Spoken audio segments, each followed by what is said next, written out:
There is a hill in southern Turkey, not far from the Syrian border, that farmers have been walking past for centuries. Unremarkable on the surface, just another rounded rise in a landscape full of them.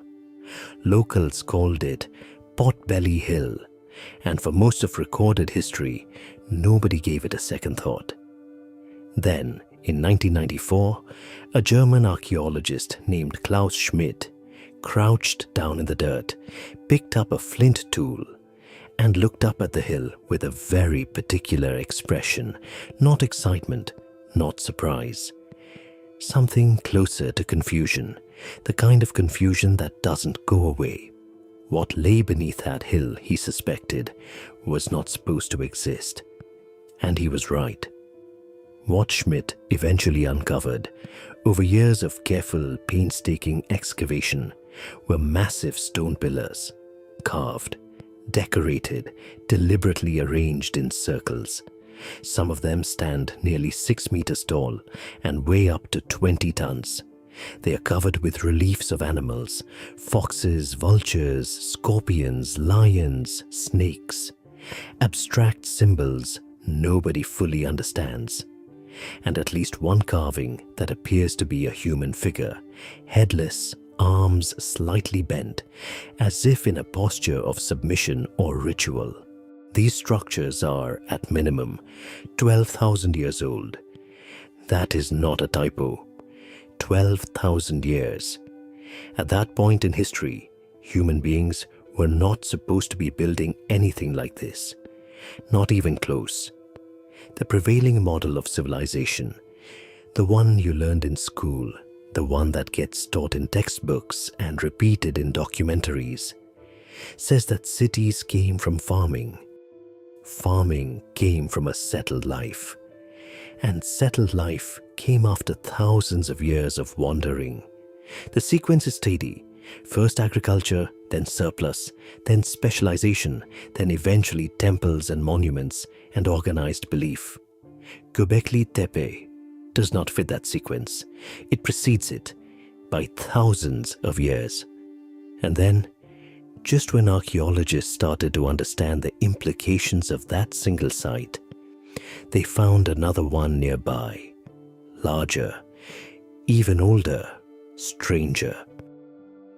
The story, it turns out, was only beginning. Let's be precise about the timeline, because this is where the problem becomes very visible. The oldest parts of Göbekli Tepe date to approximately 9,600 BCE, maybe earlier. Some estimates push the earliest construction phases toward 10,000 BCE or beyond. The site was in active use for at least a couple of thousand years, which is itself remarkable, before it was deliberately buried. We'll come back to that. Stonehenge, for comparison, was built around 2500 BCE. The Great Pyramid at Giza, around 2600 BCE. The ancient city of Ur in Mesopotamia, famous as one of humanity's earliest urban centers, dates to roughly 3800 BCE. Çatalhöyük, one of the earliest known proto-cities, the kind of settlement archaeologists point to as evidence of early organized human community, that dates to around 7500 BCE. Every single one of those is younger than Göbekli Tepe. Every one. And what makes this a genuine contradiction, not just an interesting footnote, but an active disruption of the historical model, is what the builders of Göbekli Tepe did not have. According to everything we know about that period, the people who built these structures were hunter-gatherers. They did not farm. They had no writing. They had no metallurgy. No pottery that anyone has found at the site in significant quantities. No evidence of permanent residential settlement on the hill itself. They were, by the conventional definition of the word, prehistoric. And yet they organized what appears to have been a massive, sustained construction project across generations. They quarried stone from a site hundreds of meters away. They moved and erected multi-ton pillars with a precision that still draws admiration from modern engineers. They decorated those pillars with a sophisticated symbolic vocabulary that is consistent enough across the site to suggest an organized belief system, a shared mythology, or at minimum, a shared visual language. Archaeologists use a careful term for this kind of cognitive complexity: symbolic thinking, the ability to create meaning beyond the immediate and functional, the ability to believe in something you can't eat or drink or use as a tool. That capacity had always been assumed to emerge alongside other markers of civilization: agriculture, settlement, surplus. Göbekli Tepe says otherwise. This is the contradiction at the heart of the story, not just a historical puzzle, but a conceptual one. Because if hunter-gatherers built this, if people who had no cities, no farming, no written law, no centralized state managed to coordinate the construction of what is effectively a monumental ritual complex, then something in our model of how civilization begins is wrong. The question is, what exactly? Schmidt and his team spent years methodically uncovering what lies beneath Potbelly Hill, and the picture that emerged was more layered and more troubling than even the early discoveries suggested. The site is organized in enclosures. Each enclosure is roughly circular or oval, and at the center of each stand, two tall T-shaped pillars, taller than the others, facing each other like figures in a conversation. Around them, arranged in a ring, stand shorter pillars of the same T-shaped form. The T-shape is not arbitrary. The narrow top appears to represent a head. The slightly protruding sides of the top resemble arms. Some pillars have hands carved into them. Some have belts. Some have garments. These are not abstract geometric forms. They are something closer to stylized human figures, enormous, faceless, powerful, watching. Who or what they represent is unknown, but the intentionality is not in question. The carvings that cover many of the pillars are extraordinarily detailed for 12,000 years ago. A vulture holds a sphere in its wing, possibly the sun. A headless man appears in proximity to vultures in a way that evokes scae burial, a funerary practice in which the dead are left for birds to consume. Scorpions cluster near the base of pillars. Foxes appear repeatedly. A boar, a crane, an aurochs. There is symbolic density here that archaeologists are still in the early stages of interpreting. Then there are the portable objects recovered from the site: stone cups, flint blades, what appear to be ritual implements, and, notably, a large number of animal bones, wild game, not domesticated livestock. This tells us two things. One, these were hunter-gatherers eating what they hunted, and two, a very large number of people gathered here and ate together. Feasted probably, repeatedly over a long period. That changes things again, because feeding large numbers of people, coordinating the hunting, the preparation, the communal sharing, is itself a form of social organization. You cannot hold a feast for hundreds of people in the middle of the Neolithic without some kind of coordination, authority, and shared cultural expectation. Somebody organized this. Somebody kept people coming back.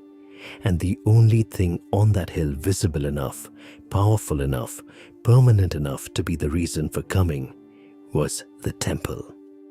Here is the clue that Schmidt found most significant. There are no houses at Göbekli Tepe. The site was not lived in. Nobody slept there long term. People came to it, performed whatever they performed there, ate together, and left. This was not a settlement that happened to have a religious building in it.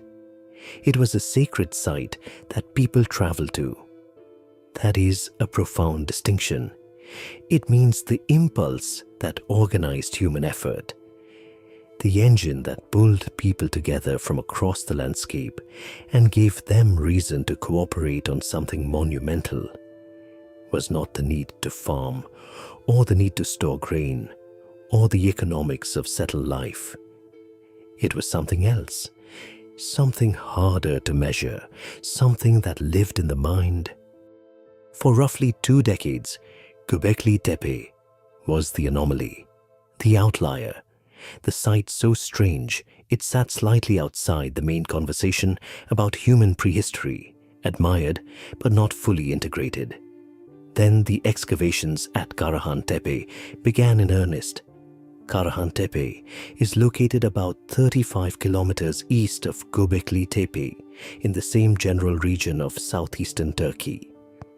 Surveys of the area had noted it earlier, but serious excavation only intensified in the late 2010 and accelerated dramatically in the 2020s. And what the team there uncovered, led by archaeologist Necmi Karul, extended the mystery in ways that nobody quite expected. Karahan Tepe shares DNA with Göbekli Tepe in its use of T-shaped pillars and carved animals. But it is not a copy. It has its own character, its own disturbing features, its own symbolic vocabulary. The site appears to date to a similar period, possibly contemporaneous with parts of Göbekli Tepe, possibly even older in some sections. The research is ongoing, but the implications of 2 sites of this scale and sophistication in the same region from the same era are significant. This was not one anomaly. This was a pattern. And Karahan Tepe added something Göbekli Tepe had not clearly shown: a chamber, carved directly into the bedrock, descending into the earth, lined with carved pillars emerging from the ground like figures rising from beneath. At the far end of this underground space, a realistic carved stone head, a human face staring outward, emerges from the rock. Around it, 11 phallic forms carved in stone. It is deeply strange, deliberately strange, a space clearly designed to produce a specific psychological and perhaps spiritual experience.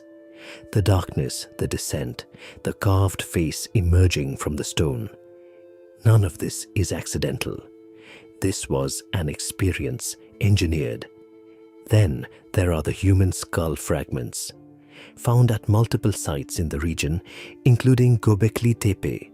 The skulls show deliberate modification, cuts, engravings, grooves. Some appear to have been mounted or displayed.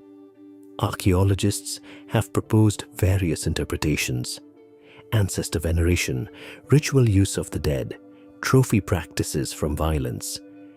Nobody knows for certain. What is certain is that human remains were being deliberately curated and used symbolically at these sites. The dead were part of whatever was happening here. That detail tends to sit with people for a while. And then, in the broader regional survey, more sites began to emerge.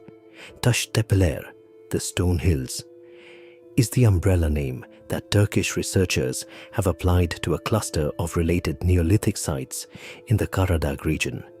Karahan Tepe, Göbekli Tepe, Sayburç, Yeni Mahalle, Kurtepe. Multiple sites, multiple enclosures, spread across a landscape of perhaps 200 kilometers, all from roughly the same period, all using similar architectural and symbolic languages. This was not one builder. This was not one tribe. This was a culture, a regional tradition, a shared sacred worldview expressed in stone across a landscape for thousands of years. The scale of that realization changes the question. It is no longer, how did one group of hunter-gatherers build one strange temple? The question is, who were these people? What did they believe? And how did they maintain a regional sacred tradition at this level of complexity before anything we call civilization existed? Let's talk about the pillar carvings in more detail, because this is where the evidence becomes genuinely difficult to explain away. The T-shaped pillars at Göbekli Tepe are not just decorated with random animals. Researchers have noticed what appears to be a consistent symbolic vocabulary across multiple enclosures built at different times. The same animals appear in similar arrangements: the vulture, the scorpion, the snake, the fox, the aurochs. They are not placed randomly. Their positions relative to the central pillars and to each other appear deliberate, though the grammar of that placement is still being worked out. Some researchers, including scholars who have worked directly on the site, have proposed that the carvings encode something: cosmological information perhaps, a map of the night sky, a mythology expressed in animal form, a ritual calendar. There are serious peer-reviewed papers arguing that specific enclosures at Gobekli Tepe may have been oriented towards significant astronomical events, solstices, equinoxes, the rising points of certain stars. One paper proposed a connection between the layout of the site and the position of Orion's belt. Others have pointed to alignments with Sirius, the brightest star in the sky. This is where interpretation becomes genuinely difficult, because the line between meaningful astronomical alignment and pattern-seeking in ambiguous data is a real one. Archaeoastronomy is a legitimate field, but it is also one where overclaiming is easy. The honest answer is that some of the alignments are suggestive, some may be coincidental, and distinguishing between the two at 12,000 years remove is hard. What is harder to dismiss is the internal consistency of the site across time. Göbekli Tepe was built in multiple phases across what appear to be centuries. Different enclosures are from different periods, and yet the same symbolic language persists, the same basic architectural form. The central twin pillars, the ring of smaller ones, repeats. Whatever was being expressed at this site was stable enough to be transmitted across generations without writing, without recorded law, and apparently without losing coherence. That is remarkable. That is, in a way, the definition of a living religious tradition. The deliberate burial of the site is another piece of strong evidence that this was not casual or accidental. At some point, probably around 8000 BCE, the people using Göbekli Tepe filled it in. They brought in enormous quantities of stone and rubble and buried the enclosures deliberately, carefully, under many feet of fill. The structures were not abandoned, they were interred. Whether this was the end of a religious era, a ritual act of closure, a way of protecting the site from desecration, or something else entirely is not known. But the intentionality of the burial is what preserved the site so perfectly. And the intentionality is itself a statement. These structures mattered enough to be respectfully buried rather than simply left behind. You don't entomb something that didn't mean something to you. The Saber site, one of the newer Taş Tepeler discoveries, yielded something else remarkable. A carved scene on a bench-like stone that depicts human figures interacting with animals in what appears to be a narrative context. A man holding his phallus stands beside a bull. A woman raises her hand. Figures hold snakes. It is the kind of image that looks uncomfortably like a story being told, like the frozen frame of a myth. This is extraordinarily early for narrative art of this clarity.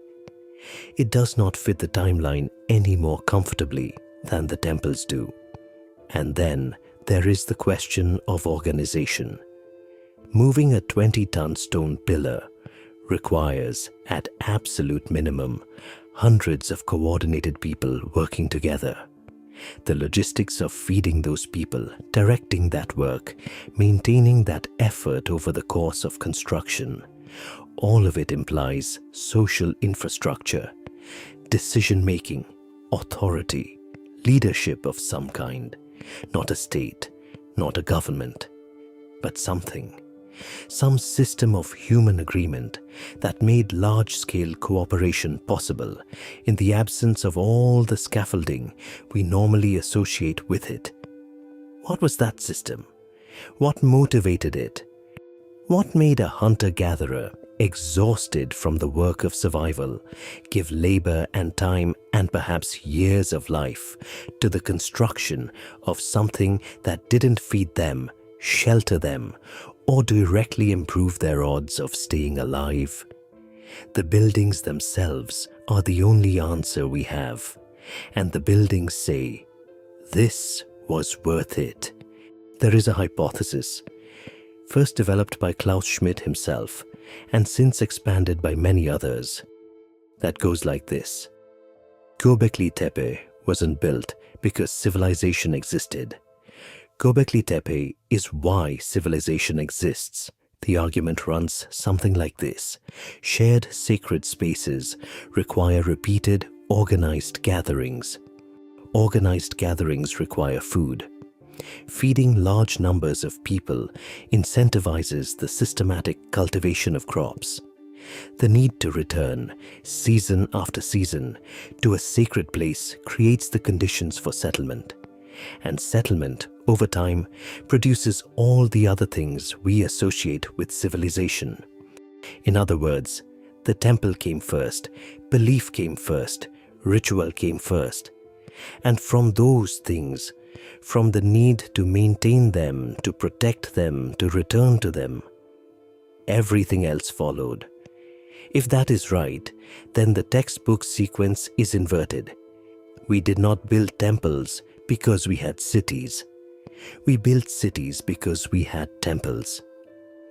It is worth sitting with that for a moment, because the implications reach far beyond archaeology. If the foundational impulse of civilization is not economic, not surplus grain, not rational resource management, but spiritual, symbolic, and communal, then what does that say about what we are? What does it say about what holds human societies together at their deepest level? Not everyone accepts the Schmidt hypothesis in its strongest form. Some researchers argue that the evidence doesn't fully support making Göbekli Tepe the causal engine of the Neolithic revolution. Agriculture was developing in multiple places at roughly similar times through processes that had their own local logics. The relationship between ritual sites and the origins of farming is likely more complex, more multi-directional than a simple temples first, farms second sequence. But even the skeptics tend to agree on one thing. Göbekli Tepe demonstrates that the cognitive and organizational capacity for monument building existed far earlier than anyone expected. Whatever the causal story turns out to be, the evidence is clear that large-scale symbolic thinking, organized communal action, and sophisticated ritual architecture are not achievements of settled civilization. They are features of the human mind that predate it. That changes something. It changes how we understand the people who lived before recorded history, not as primitive, reactive, hand-to-mouth survivors, but as fully formed humans with cosmologies, with myths, with sacred places, with a relationship to the world that was rich and organized and profound. The gap between us and them that most historical timelines quietly imply, that gap closes substantially. There is also the question of what was lost. Göbekli Tepe was buried. The tradition that built these sites, whatever it was, ended or transformed or went underground, literally and metaphorically. The region that produced this extraordinary efflorescence of sacred architecture became, over the following millennia, the cradle of farming, of city-states, of writing, of the civilizations we do recognize and name. Mesopotamia is not far away. The Fertile Crescent begins roughly here. The people who built the temples may be the ancestors, direct or cultural, of the people who invented the wheel, the plow, the written word. We may, in other words, be looking at ourselves. At the beginning, at the moment the human experiment with organized meaning first took physical, permanent form. And if that is true, the question is not just who built these temples. The question is what they believed that made the building worth it. And that question, for now, the stones refuse to answer. Here is what we know for certain, stripped of theory and speculation. 12,000 years ago, before farming, before cities, before any of the markers we use to define civilization, human beings in southeastern Turkey built a monumental ritual complex of extraordinary sophistication. They did it repeatedly at multiple sites across a regional landscape over thousands of years. They carved images that follow consistent symbolic rules. They organized large-scale communal gatherings. They modified and displayed human remains. They oriented their structures with apparent intentionality.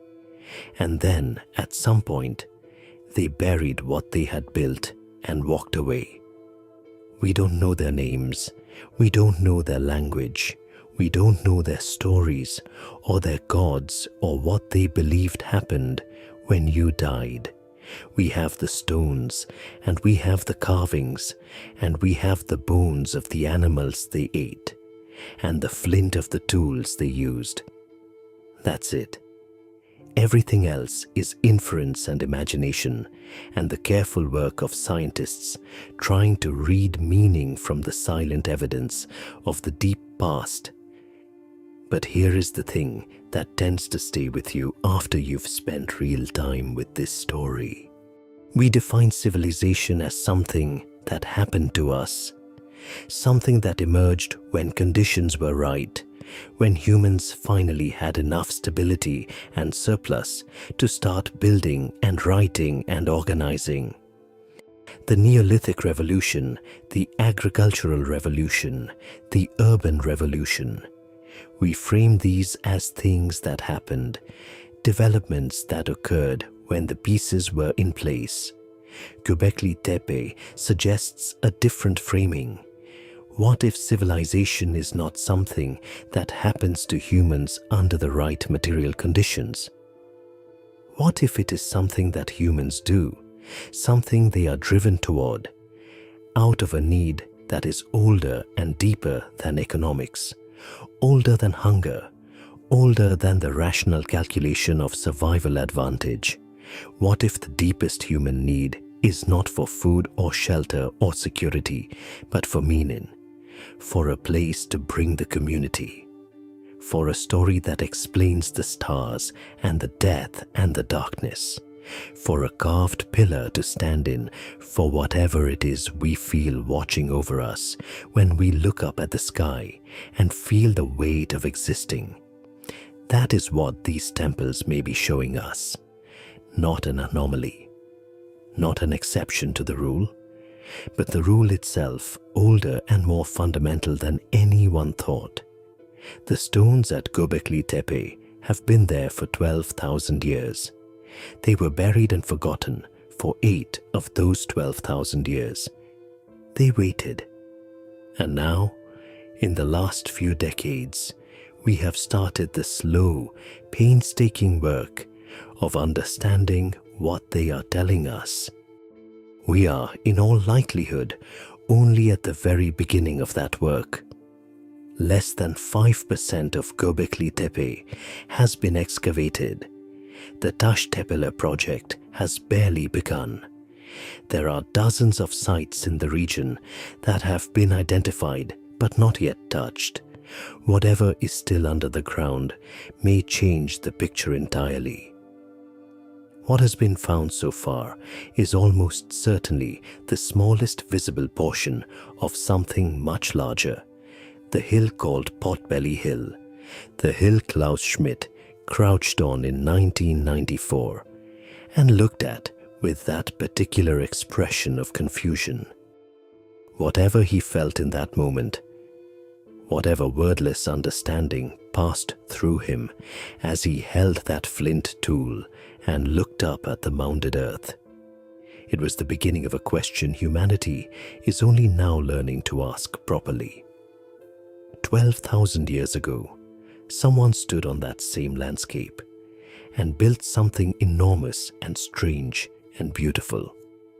Not because they had to, not because survival demanded it, but because something in them demanded it.